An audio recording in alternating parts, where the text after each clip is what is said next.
In some ways, this is the most difficult of the talks, not because there's hugely difficult mathematics or anything of that kind, but because it's just difficult to get a hold of this kind of idea. So I'll try to make it as easy as possible.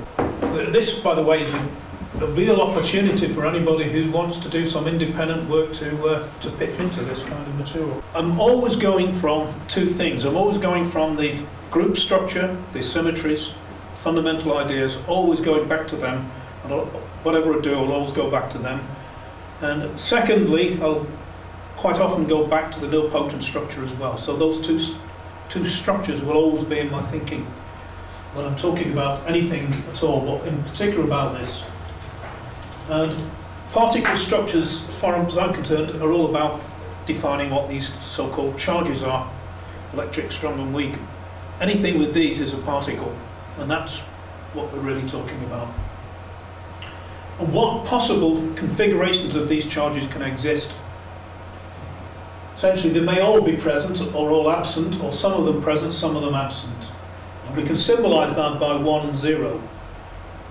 Doesn't mean any particular value, it means presence or absence.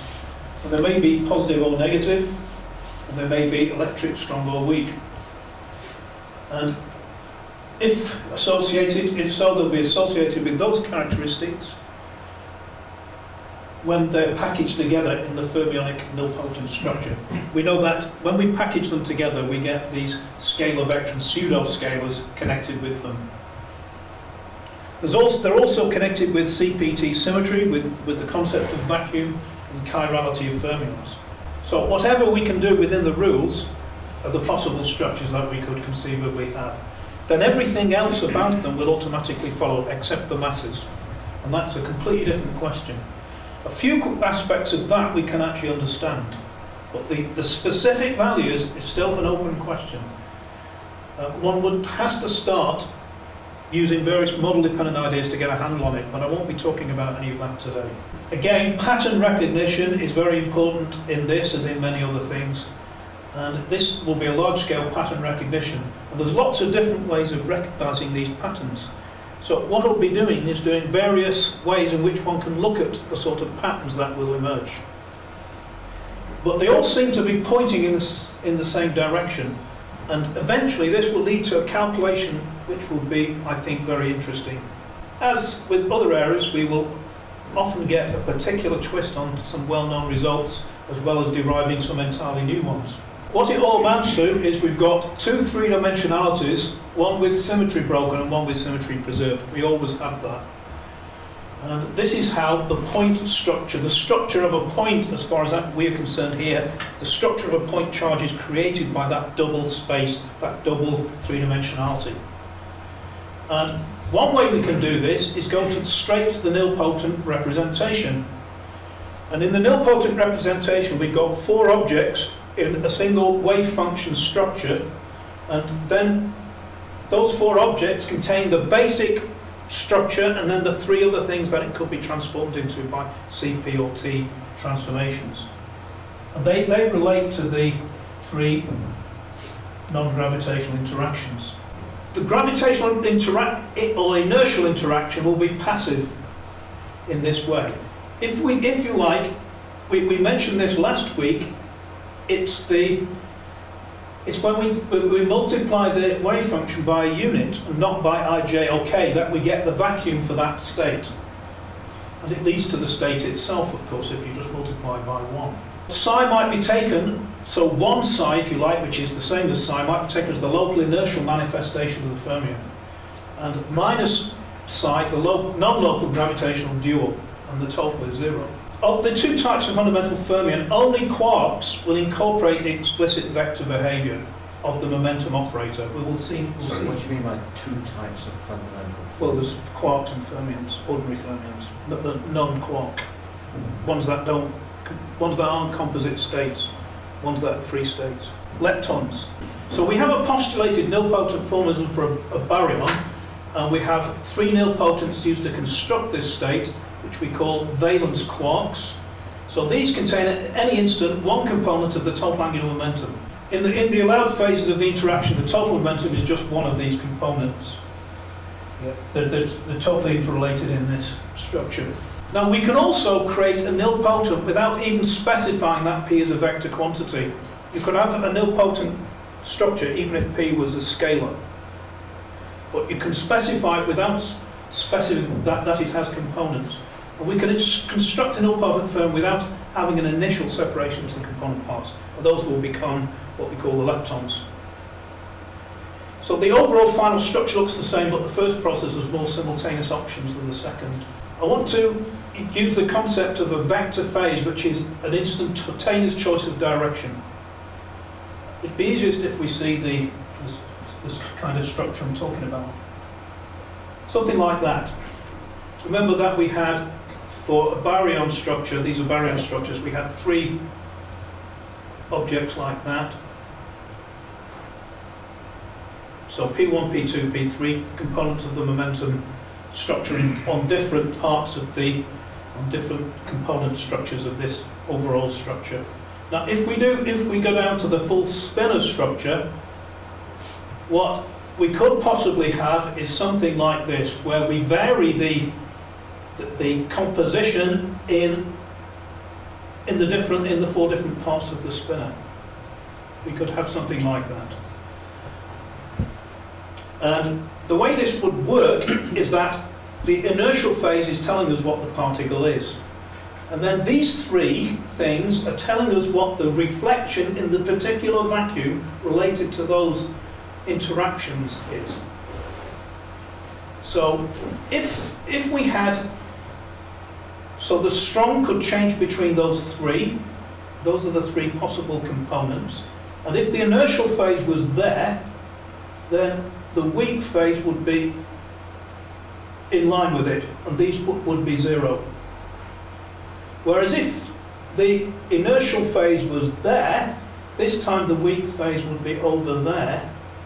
And when you write the full wave function, as you remember from when we were talking about baryon wave functions, you'll get 6 of those, Yes. plus and minus P1, P2, P3. So one of these will be it'll be in P1 some of the time it'll be in P2, some of the time it'll be in P3, or equivalent. And plus or minus of those as well. So we got plus or minus there. But what I'm saying is that if the phase is there, P1, then we will be switching on that component, but not that one. If the phase was there, P2, we'd be switching on that component and that one, but not the others. And if the phase was there, then we'd be switching on that component and that one. That kind of idea. So the principle is the P term depends which of the 3 components contains it and carries an active component of that kind. So what I'm saying is the baryon components, the 6 things, a third of them will contain the strong phase, a third of them will contain the weak phase, a third of them will contain the electric phase, and it depends which they have. The whole structure will be contained within it, but at different times it will be different parts of it will light up, as it were. I don't want to dwell on this model because I want to go on to a new one after this. So how do we decide? Well, I've already mentioned it's the inertial phase which decides it, because the inertial phase is the total. So that's saying that's what it really is. Clearly, these are completely arbitrary. You can play around with these as much as we like, but something like that might be operating. So the strong charge will go through all possible phases, but as it does so, the weakened electric will be always in a particular relationship with each other. I think I've got another type of diagram which might explain something about it.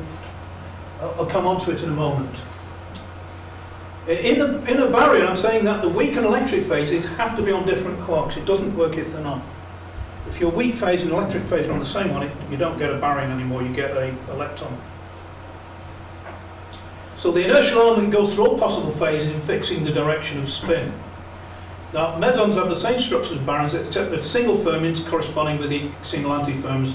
So they're just a purely temporal sequence rather than a spatial sequence. There's a spatial sequence as well. What we're trying to do is say, how can these wave functions actually tell you what the charges are doing?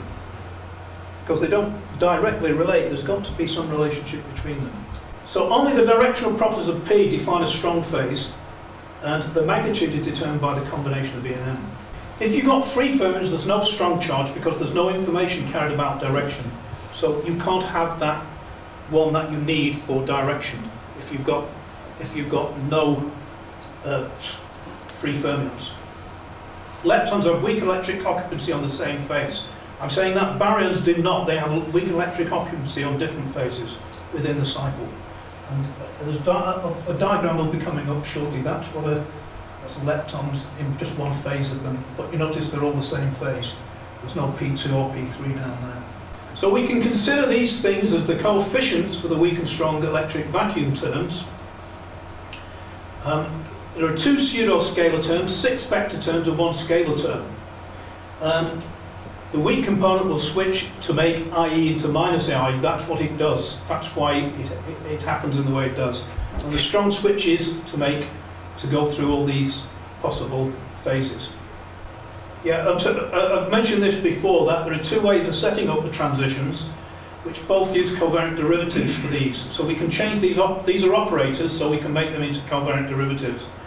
We can either set up a combination of vector group generators, or use the idea that the groups represent spherical symmetry of a point source and a covariant. So we can actually replace these with covariant derivatives with the appropriate relationship with distance that would produce that interaction.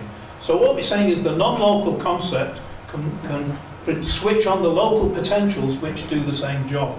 Yeah, I'm saying it's possible to combine all the information into a single expression by using the fact that Lorentz invariance. In this case, for a pure source with spherical symmetry, it allows us to transfer all the information contained in this object to the E term by adding a potential function of R. Of course, you can do it to the E and P terms combined, but if you use the Lorentz condition, you can transfer it all to the E term. And this is what we've said before, rotation of P, you get a linear function with R. The scalar nature of R gives you 1 over M gives you 1 over R, and the dipolarity of plus or minus E gives you 1 over R cubed, or something more complicated. This is another way we can look at it. I can draw a phase diagram. Let me just go. Seems to be things I should say here. It's easier if we look at the diagrams than if we try to read text without the diagrams. Here we are, there's the diagrams. Now, what you see here, this is a baryon, and here you've got these are 3 possible phases.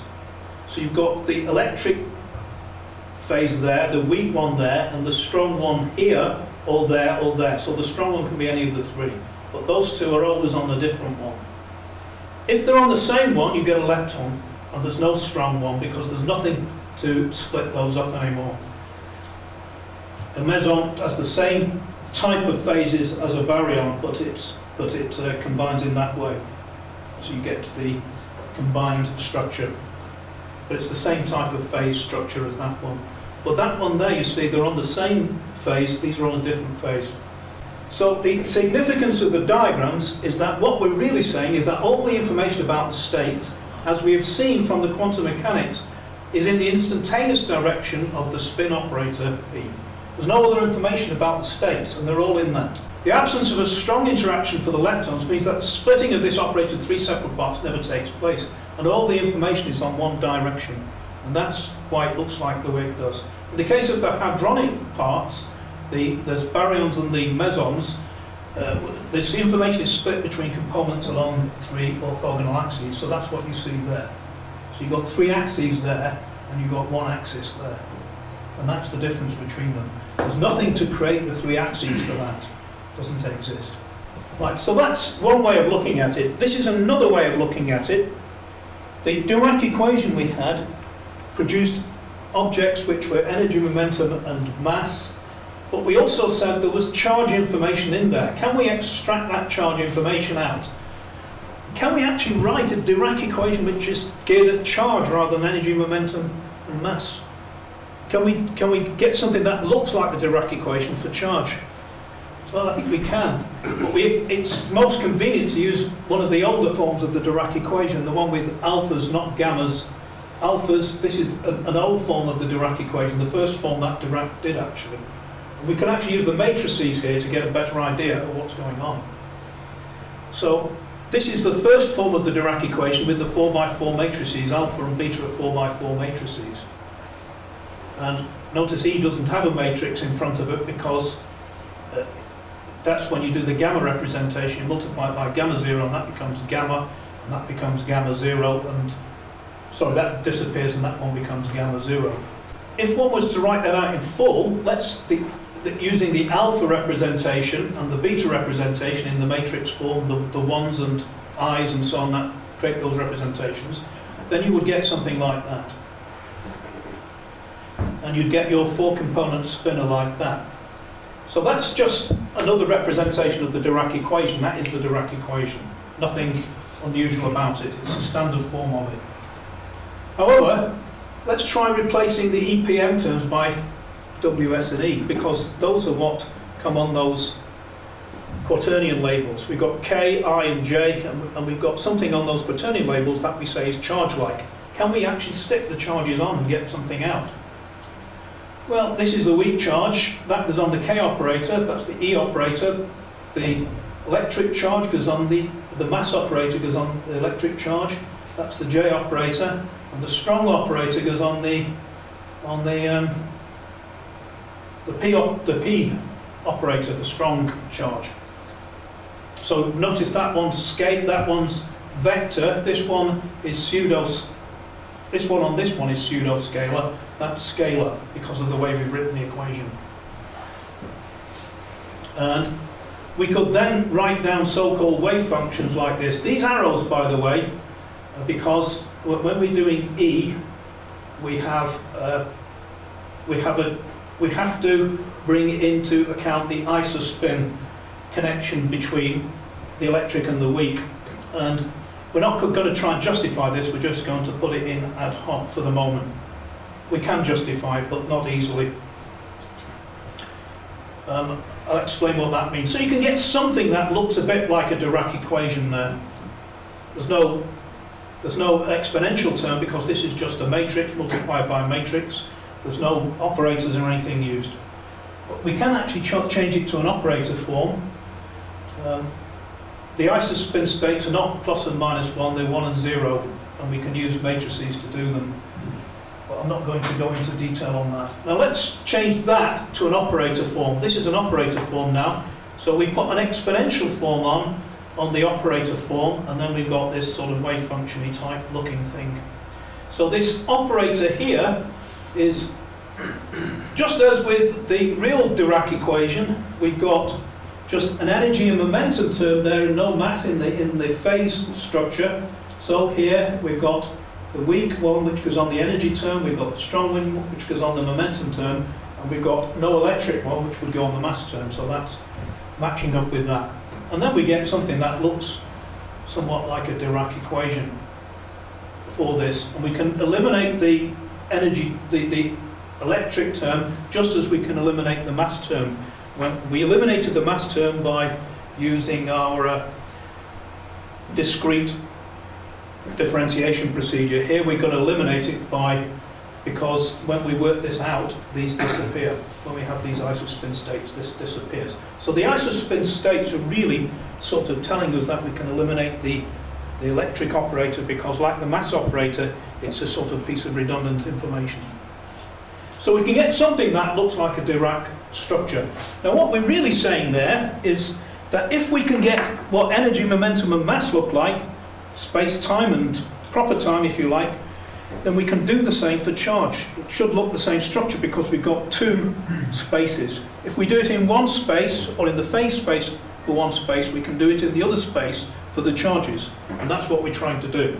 So we can get something that looks like the right structure without too much manipulation. So this is really an expression of the fact that we've got dual spaces and we're doing this thing in the other space compared to the real space. So we can create a kind of charge space, a kind of particle space in which we do it. So it's a good analogy. And we can end up with a so-called Dirac equation for charge looking like that. So instead of having energy and momentum there, we've got the weak and strong interactions with their characteristic structures. So what we're doing is finding equivalent properties for the charges to those for the EP and N terms. Equivalent local properties to replace the non-local ones. So we're saying the charge represents locality, the energy and momentum stuff represents non-locality. So the vacuum stuff represents non-locality, this represents the locality. So we can actually get something that looks like the right structure. Yeah, this is a fairly difficult idea, so I'm not going to dwell on that. I'll leave you to read up on that because it's too difficult to explain. Perhaps we should mention something about it. On second thoughts, we define a particular status for antifermions beyond the original requirement. Each charge type has two possible signs. We assume a particular type of charge, say the S, can only be unit in one of the three colours. So that's what we do with that. This excludes charges of the opposite sign. What we've done here is say, let's privilege one of the charges to say that this is what it is in states and that's what it is in anti-states. Then we can't do it with one of the others. We can only do it with one of them. We can't repeat the same procedure with E. And what we do with that is have two positions, EE and E and 0, 0, 0, as the fundamental things there. It's quite difficult to explain this, and I'm not going to go into a lot of detail on it. Right, I want to do a different thing. This is another way of looking at these particle structures. So we've had two different ways. This is yet a third way. If you look at this algebra, you'll see that there are 64 terms in the algebra, of which 4 are just the 1 and minus 1, I and minus I, and the other 5 are 12 Dirac type pentads like that. And we've got 12 different pentads for any of the algebra. So by analogy, we can represent our particles using one of these pentads. So these are our antiparticles, those are our particles. This is telling us that the structures that we have as particles are parallel to the structures that we have as spaces. They're not saying that these are these representations. What they're saying is the same number of representations that you get in this structure, you get in particle structures. It's an analogy, it's not a statement that these are what represent these particles. You've got 12 different structures and you've got 12 different types of particle in this representation. What we're saying here is that nature repeats the same patterns, that if you've got a dual space, then the same patterns will come up in a different form when you do it. And this is what we find often. And that's another thing that's worth exploring, this aspect. So that's 3 different ways of looking at particle structures. I'm going to leave that out. Yeah, I'm going to now do a 4th. And what I'm saying is this area can be explored quite a lot because there are a lot of possibilities in it. There's a lot that can be done in this. This is work capable of being extended. We're looking at algebraic representations of fundamental ideas. So I'm going to do about half a dozen at least different ways of looking at it. So I'm saying if we treat these structures symbolically, they can be seen as representing, say, fermions, 6 quarks and 6 leptons, or 6 quarks, leptons, or anti-quarks, leptons.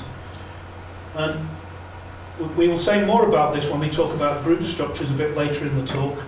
The total becomes 2 times 12, if 24 if we include left and right-handed. It becomes 48 if we include fermion and antifermion.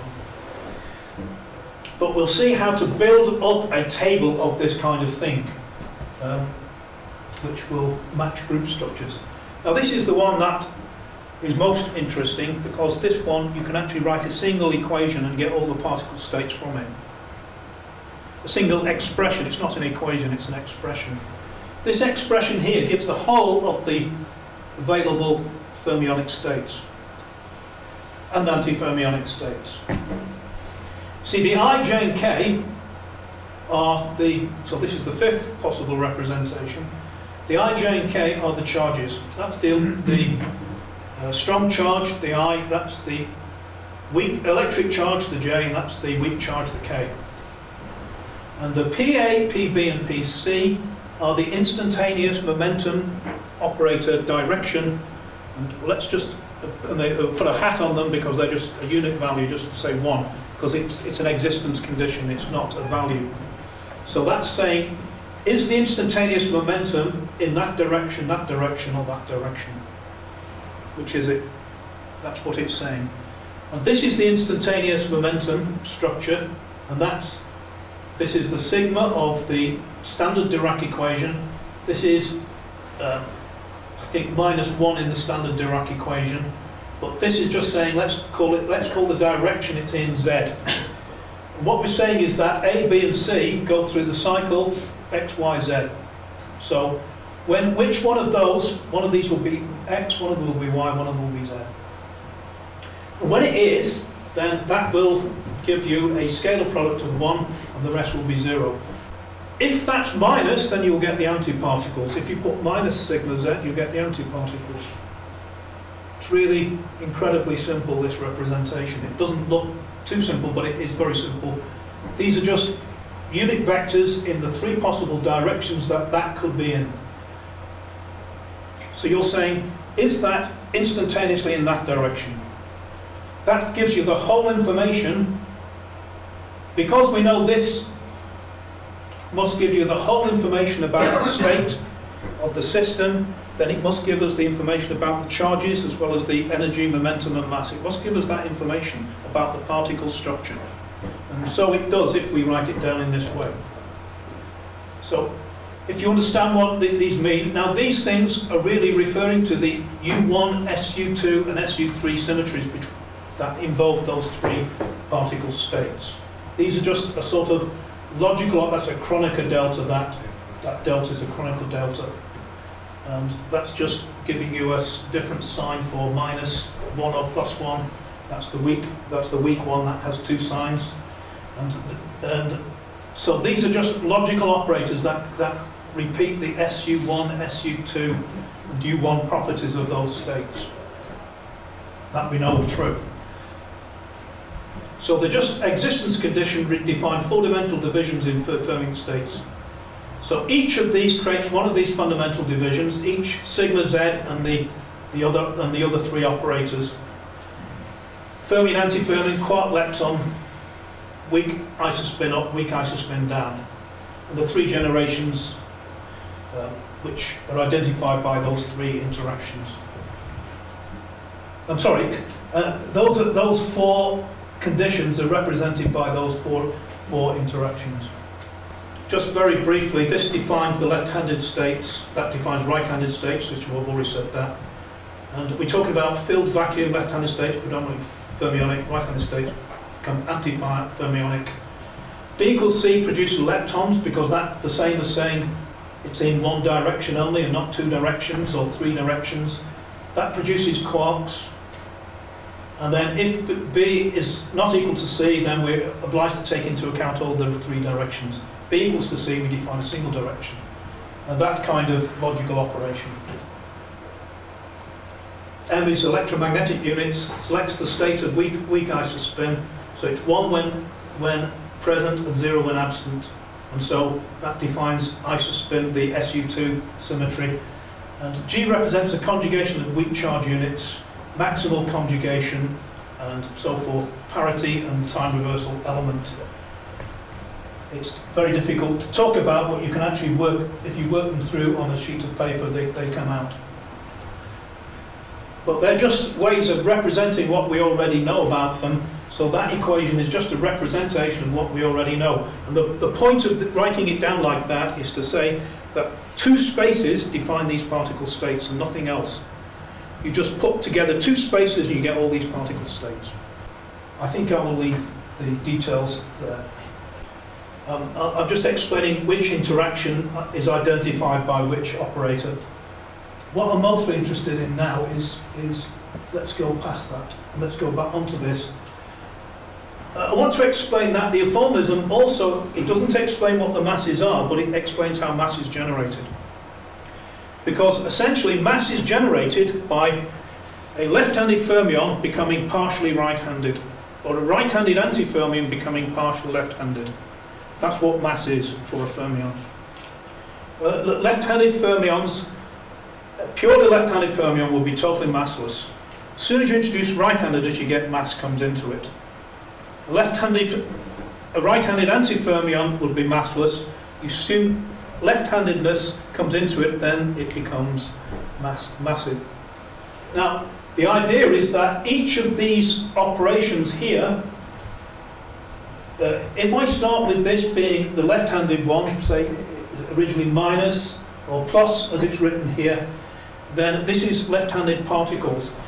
Anything which will actually reduce this in such a way that that becomes less is introducing right-handedness, and therefore mass. So any of these operations that reduces the size of this will produce mass. And I'm saying the second and third generations, which is what this is about, do it in a massive way. They do it, well, I don't mean, they do it in a very big way because they do a step function. They violate parity, they violate time reversal, and so they change a big sign somewhere here. And that's why they become massive.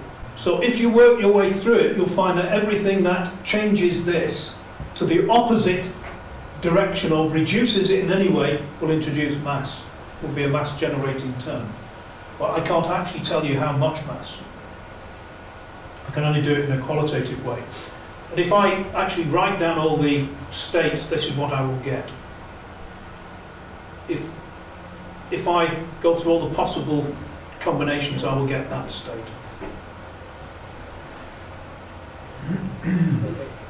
Are these discrete or is it Discrete. discrete These are discrete steps. There are 12 discrete steps that you get. Those are the 12 discrete solutions of this operator, if you like. And each one of them has a different degree of right-handedness built into it, into its naturally left-handed state. And if I make those positive, then there will be the right-handed anti-states. And each of these will then have a discrete degree of massive left-handedness in them. And I don't know how much, but I know that that's the way it will work. So that's what you then claim is at the bottom of the hierarchy. Yes. But I don't know how to get the actual masses. But that generates the hierarchy. Yeah, I'm saying there's plenty of opportunity for people to study how you get the actual masses from these. That's another way of representing them. And this is a very old way that I thought of. But the important thing here is what the structure looks like, because this will lead to a calculation of considerable interest. So this is I think this is the sixth representation. In fact, you have, of course you have two more generations here, which I can't fit into the table. But when you have two generations, what you do is you effectively change the sign of that. But you start with the opposite sign, but you change it back by violating parity or time reversal. You restore the sign by violating parity or time reversal. So, to me, the three generations are step functions in which you get the biggest mass change you can get because you've done a violation of parity or you've done a violation of time reversal symmetry. And therefore you've got a big step in changing your degree of handedness. And all particles are all about so much left-handed and how much right-handed they introduce. Obviously with neutrinos it's a tiny amount, but with the top quark it's a huge amount. And that's the idea of that. So the idea that the five-fold Dirac algebra is responsible for this symmetry breaking suggests that there may be some granunification. Now this is another topic, and this is a very interesting one because we're going to get a big calculation out of this. The only calculation we're going to do today, but it's going to be a big one because it leads to an immensely testable prediction, a very importantly testable prediction. Now, in the 1970s, people started putting together the running coupling constants. They started putting together curves for the running coupling constants, effectively the effective charges of the electric, strong and weak interactions over against energy scale. So as you increase the energy, so I think two of them decreased and one of them increased. And the idea was that possibly at some energy scale that we hadn't yet reached, they would become the same. Because each coupling constant's got a different symmetry, each responds differently to the vacuum in which it's situated, each responds differently to the vacuum and therefore changes its nature by whatever interactions it has with vacuum as you increase the energy in different ways. So the three coupling constants might. Now, this is, I'm taking some, not when I say standard theory, I mean, it's what everybody believes must be true, but it's never been proven. If we got 5 units expressed like this, we do know that it must contain this group, SU5. We don't know that that is the only group it is, but it must contain it. If we have those 5 units, we can represent them as charges, we can represent them as algebra units, or we can represent them mass and energy. What links those up? Well, we can write a table down. This is charge units. This maps onto what would be standard. It's not a standard way of doing it, but this is standard. You get your gluons produced by the strong charges, the strong interaction. There are only 8 of them, in fact, because this is SU3 and not U3. And you lose 1 degree of freedom, so there are only 8. There are the 4 electroweak particles, the Z, W, plus and minus, and the gamma, the photon. And that is your weak and electric, so that's your electroweak 4. And it's believed that there are 6 of those and 6 of those, 24 possible, these are bosonic state, possible carriers of the strong and electroweak force combined. And is there such a thing? Well, it's quite possible that these exist. It's possible that they're in somewhere up there in the high energy range. We know we can't possibly see them now. These X and Y I mentioned, this is what earlier SU5 schemes thought implied proton decay. But I don't think they imply the proton decay they're talking about. They do imply the neutron decay, in my opinion, in a different process, an extra process for doing it. And as I've already mentioned that I believe proton decay, as they think, would never occur by that rule because you would violate charge conservation. I'm saying that ordinary beta decay, in fact, does unite these processes in some way. But it's not the full story. Let's suppose we had granulification. Possibly this will happen. You see, we've only got 8 of them, and there's no linking of that diagonal. We see that the electric and weak are linked along that diagonal there. And if you were to link the strong electroweak, it would be along that diagonal there, because these are the colourless gluons. These have got colour, but these are colourless. These 3 along, 2 out of 3 along this diagonal.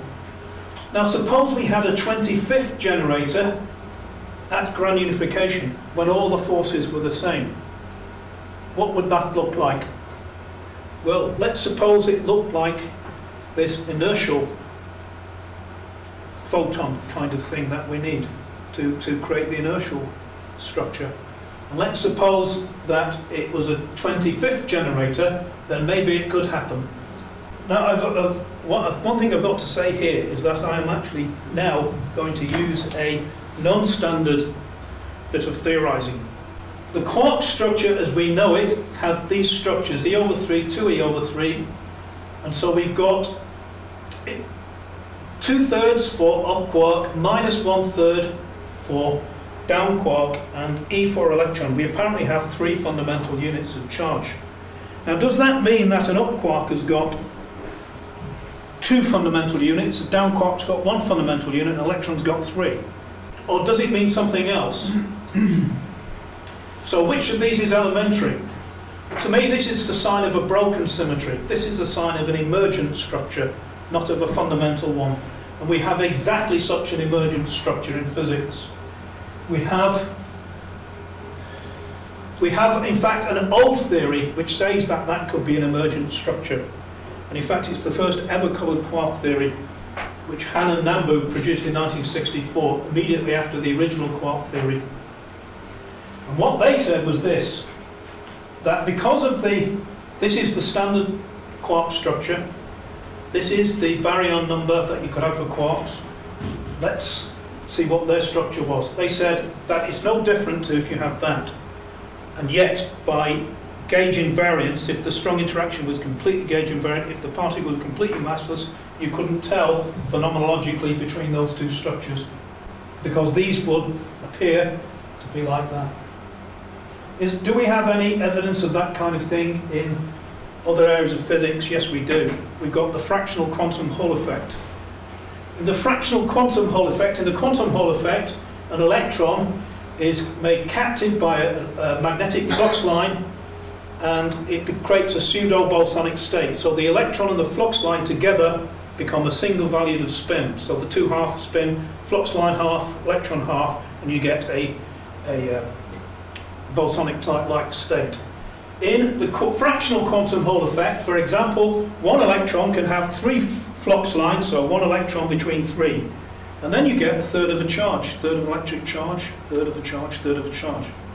You can have 5 and you get a fifth of charge. And as long as it's an odd number, plus an odd number, in fact a total even number, then you will get this effect. You can get, for example, let's say 3/7 of a charge, because you've got 3 plus 7 is 10, it's an even number, so it can be pseudo-bosonic. This happens, and here we've got another interaction, which is not the electric interaction, determining quantum electrodynamics and the phenomenology of it. What you've got is the weak interaction between the electron and the flux line is determining the electric nature of the electron and the flux lines. And here what we've got is the strong interaction, perhaps also determining the electrodynamic phenomenology. Let's see what that would do to our calculation. What we're saying is that, of course, we've got 2/3 and a third charge. Yes, we've got those, but they're emergent properties. They're not the fundamental group structure that determines it. Yes, we've certainly got them. We're not denying that at all. Now, the grand unified gauge theory was put forward by Georgi and Glashow in 1974. And they used the SU5 group, but they came up with this theorem that the electroweak mixing parameter, if you had a grand unified gauge group, could be determined by the trace of the, in other words, the summation, effectively, of the isospin, weak isospin units squared. And the weak isospin units are either a half or minus a half. So it will be however many you've got, a quarter. And this one is the charge squared, the coulombic charge squared. So the weak mixing parameter, the one that determines how much the weak force and the electric force are mixed, is that. But that's not a very profound result, really, No. when you think about it. It isn't. It's almost trivial. Yeah. Because it's just the ratio of couplings, essentially. That's correct. But that's what. But then added up. Well, they said it only works if you've got a grand unified gauge group. It Which won't. is also obvious, surely. Yeah. Well, somebody's got to say it first, and they did. Well, maybe they didn't say it was profound, I don't care. And this is even less profound, this is almost trivial. This is the calculation for the standard theory. You've got 8 of those. In the first generation, you've got 8 of those, because you've got 3 coloured quarks at the upstate, 3 coloured quarks at the downstate, and you've got two electron and a neutrino. So you've got 8 particles, so you've got 2, is that. It's incredibly trivial mathematics. You've got charge squared, which if you've got fractional charge 16 over 3, and they get sine squared, theta w equals 0.375. Okay? Right, but sine squared theta w measured is not 0.375. And if we had integral charges that were the fundamental gauge group, then we would get 8 for Q, and we would get 0.25. Now the value that we find is about 2.3 something, which is very much closer to 0.25 than 0.375. And in fact, if we take it up to the slightly higher energy, it probably is the vacuum expectation value, it's very much closer to 0.25. And also, if you had only leptons, it would be 0.25. So if you say the fractional charges are not emergent, and they're fundamental, then you've got to explain why you get a different value for leptons and quarks when it's purely electroweak. It's nothing to do with the strong interaction. So why should they be different? They shouldn't. Electroweak mixing should be the same for each. Now, this is the coupling constant for the weak interaction at some given energy scale. That's the coupling constant for the strong interaction at some given energy scale. This is the imagined value if we could unify all the forces. And this is what comes out of using the SU2 and SU3 symmetries. This is the mass that you would get at ground unification. This is the mass of the energy scale you're looking at. And these are first order calculations. If you wanted to do them properly, you'd take it to further orders, but this is the first order calculation. Okay. So that's standard. Now what they propose, Georgian Glashow and the SU5 symmetry, this is the coupling constant for the weak interaction, and they say if we use the 0.375 value for the unification and the 2/3 charges and so forth, we will get that for the electric. And that one increases and the other two decrease. But funnily enough, they don't use that because it doesn't actually give anything remotely resembling ground unification. When you put the electric strong and weak graphs together, they look completely, they're nowhere near unifying. So what they do is this. They couple together, they say the electric and weak are coupled together, and they create a new one called alpha 1, mixing electric and weak. And so they get that as their third equation. There's electro-weak, weak and strong. Already that's looking a bit odd. From this, they get a grand unified mass scale of order 10 to the 15 GeV, which is quoted time and again. And they get this sine squared theta W would change from the grand unified scale, which they assume to be 0.375, down to something like this at the measured value. That's what they get. So they start off with grand unification 0.375 for mixing of electric and weak, and they come down to this. And I say, well, they don't cross at a point, they don't unify at all, and people have said it must be supersymmetry or something. They've even said it's evidence for supersymmetry. The three curves. The three curves for the three coupling constants over energy. No, they don't. They cross at a triangle. They don't cross at a point. There's an error, there's an uncertainty on them, yes. Yeah, they don't cross. It looks now as though they don't coincide. No, they don't coincide. So it's that way. I tried to make it work, and I couldn't get it to work. And what I found was that it looks as though it nearly works because you've got compensating errors. If you put 10 to the 15 back in the original equations, you get crazy answers. You get sine squared theta W is 0.6, not 0.375, not 0.2, but 0.6. So I tried to actually put 10 to the 15 back, or 10 to the 16, or anything like that, back into the original equations, and I just got nonsense answers. So it looked like it was compensating errors. You know, that's why they look as though they nearly meet. But I think you can make them meet. But you've just got to do something different. What I'm saying here is your hypercharge numbers, basically your charge-related numbers for the running coupling are no longer identical to the quark model. Now, let's do something different. This is for fractional charges. You get 5/3 for your electric charge parameter that you put into your... Well, let's look at this calculation down here, which is taking each term by that and saying what will it be in this mechanism. And we get 3/pi, we don't get 5/3, if this is the true structure. Now, let's just say we haven't done that yet. Let's come back to that after.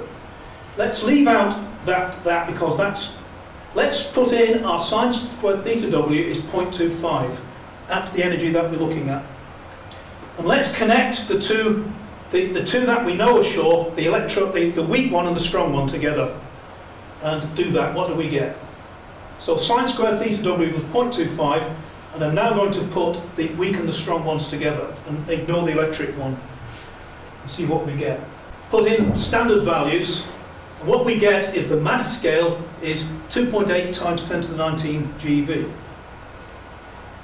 It's not 10 to the 15, but 10 to the 19. See, I'm saying let's take these two equations. I'll show you the equations. Those two. We know they're correct. We know they're correct because they're the strong and weak ones. Let's use those plus sine squared theta W. Just connect those together and we get that. Solve it to find the mass scale and we get 10 to the 19 GeV. We don't get 10 to the 15 at all, we get 10 to the 19 if we do this. Now, we know that this is overestimated slightly because of the fact that we're only taking first order calculation. the second order calculation slightly reduces it, so we can have a pretty good guess that it really could have been that, which is the Planck mass. Now let's say, okay, if that's the Planck mass, then we can use out the equation that we just used to find out the granulification scale for all interactions, which will be that 1 over 52.4, and we get a value for alpha 2, which is what we would expect for 0.25 sine squared theta w. Now what we can do now is, now having got that, and not having used our equation, we've not used this yet, that's not been used at all, let's now use that and find out what value of alpha for the electric interaction we get at the current energy. And I couldn't believe this calculation when I first did it, because what happened was, you get, if I now work out that equation for alpha, I get 1 over 128, which is in fact the correct value for the weak interaction at the energy we've been looking at. For the electric interaction, it's 1 over 137 at zero energy, but at this energy it's 1 over 128. Energy. Sorry? This is the MZ energy. Yeah, it's 1 over 128. So, in fact, without bringing the energy, that equation into it, I've now got the correct value for that. So this is actually a confirmation that that this might be along the right lines. Possibly we can get granulification at the Planck mass. Can we test this? Yes. Yes, we can test it perfectly. Another aspect of this is that we would get sine squared theta w equals 1 at granulification if we do this. 0.25 isn't the value at granulification, 0.375 isn't the value, 1 is the value at granulification. All the forces are the same. All are purely Coulomb, nothing else. Just pure 1, there's no structure. The electroweak unification is a sign of broken symmetry. At granulification, they're all the same. We can test it because we can actually predict what value every coupling constant will have at any energy whatsoever. And it will be different from other predictions. So, the best one is this one. If we could measure it at 14 TeV, we'd have 1 over 118 for the fine structure constant for the electromagnetic interaction. Now, if we used Georgi-Glasgow type minimal SU5, we would get 1 over 125. So it's quite different, significantly different. We can actually test it. We can test the other coupling constants as well. We can give a complete expression for all of them at any energy whatsoever. So this is completely testable. If we were to do this, then we can actually start beginning to think about quark-lepton unification by symmetry at least. Because 1s and 0s, they're all 1s and 0s. They're not 2/3 and 1/3. There are 2/3 and 1/3, but they're the emergent properties, not the fundamental ones. Again, the standard calculation for the Higgs mechanism for fermion masses doesn't work in the conventional theory. And the reason is that you have to have the average charge values, the hypercharge values, as 1 and -1. That's twice the average charge. And if you take the 2/3 and 1/3, you do not get 1 and -1. What you get is some fraction, and they're all the same. You don't get two values. You get one value. This you get the correct hypercharge. You get 1 and -1 if you use this mechanism. So that's another thing. That's a standard piece of theory, but it doesn't work. We have to budge it normally. The last thing, I just want to mention something very briefly now. So we've had 6 different possible representations, all of which are related. We've had this one calculation, which can be tested. It solves several problems at once, if it's true, and it's testable, so you can't ask for more than that. What about all these things like big groups like E6, E7, E8? Can we actually get everything together in E6, E7 or E8, or a combination of them? These are big groups. Can we get all the particles in one big group? Well, a man called Garrett Lisi made a bit of a stir a few years ago by saying you could use the E8, which is the largest group connected with the octonion, quaternion symmetries, E8, and it has 240 root vectors and you could map the 240 particles onto the 240 root vectors. And there was a lot of controversy about this because this man wasn't considered to have published in a proper place and so forth. And when you look at what he said, a man called Garrett Lisi, people have long since thought E8 had some special connection with the particles. When I looked at his representation, I thought the idea looked interesting, but I didn't think, he didn't get it adding up to 240. He had to make up about 14 particles that didn't exist arbitrarily. He had a strange way of incorporating gravity which didn't look right. He couldn't get the 3 generations properly. So there's something wrong with what he said, but maybe there's also something right. And can we do it in 240? What he also said was he grouped the bosons and fermions together, and people howled with rage about this. You said you can't group fermions and bosons, and he said you can in those 3 groups, and not in any other. So I thought this is interesting, let's have a look, see if we can do it.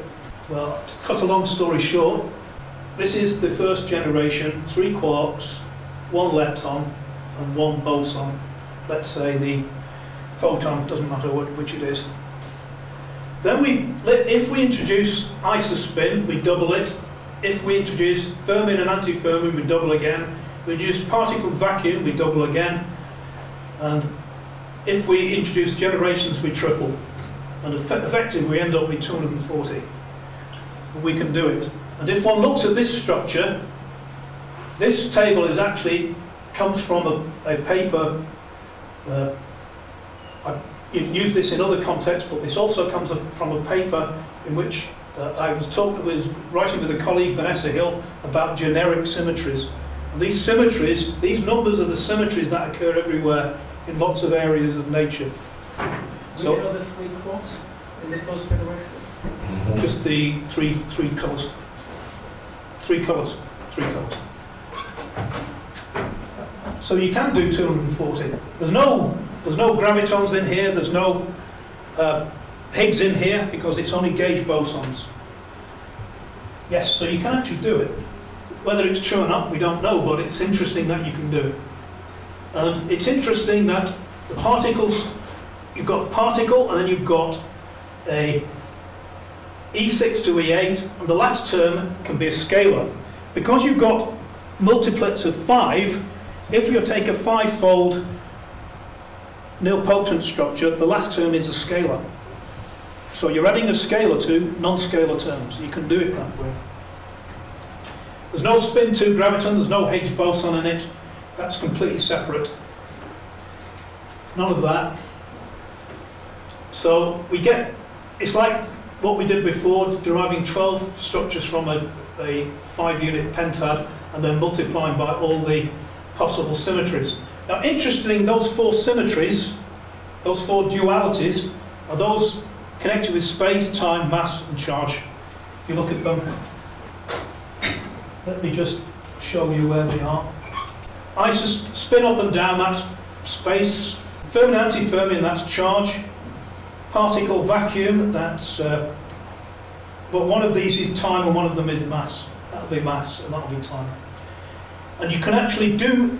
You've got an equivalent for each of the 4 parameters. You've got a duality for each, as well as your 5-fold structure you started with and your 3-fold generation structure. So it's an interesting possibility. Anyway, that's for future exploration. Okay, thank you.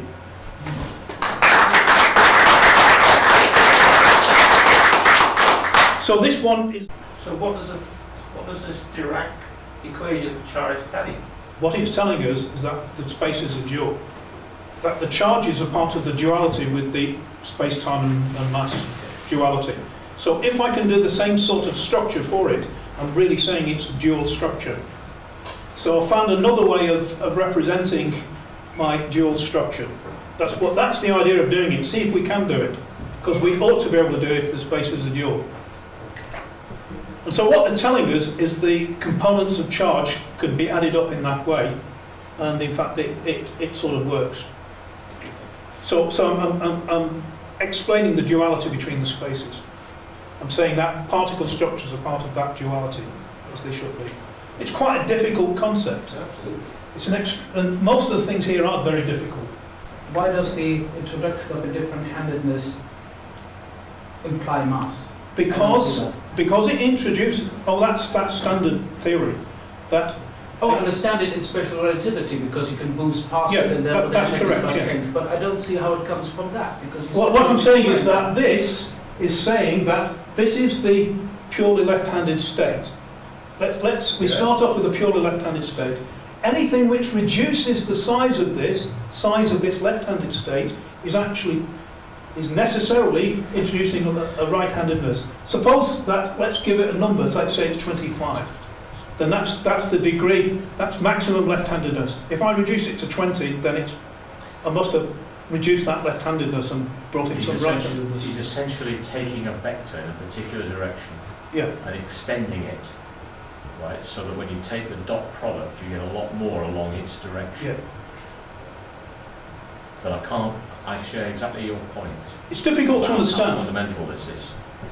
It's what you're doing is saying that the dot product, well thanks for that, the dot product is the value. If the dot product is reduced, then the value is reduced. If I made this minus, it would be right-handed.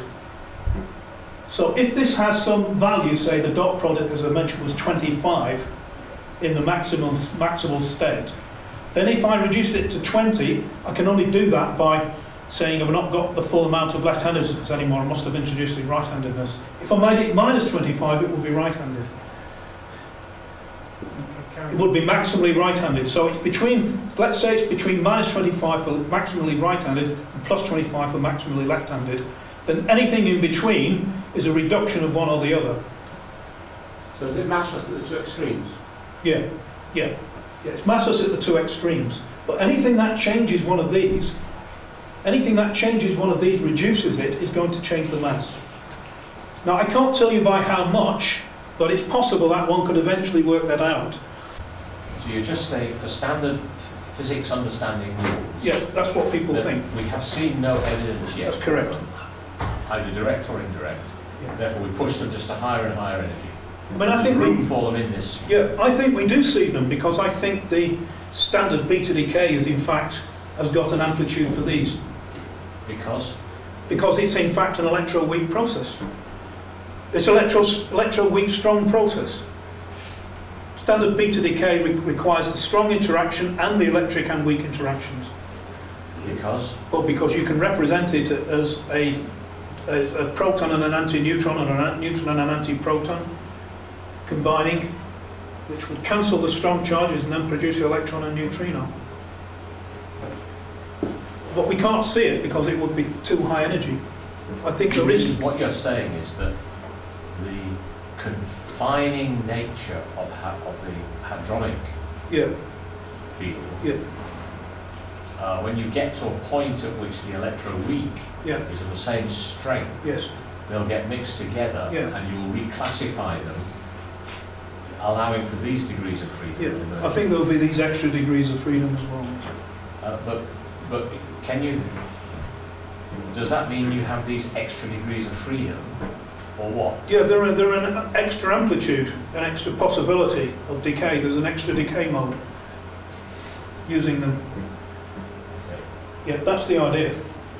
There's an amplitude for them. You can write an amplitude for them, and you can do that with the same with that. I'm saying that the nilpotent structure lends itself to this kind of thing in the way we do it, either using energy, momentum, or whatever.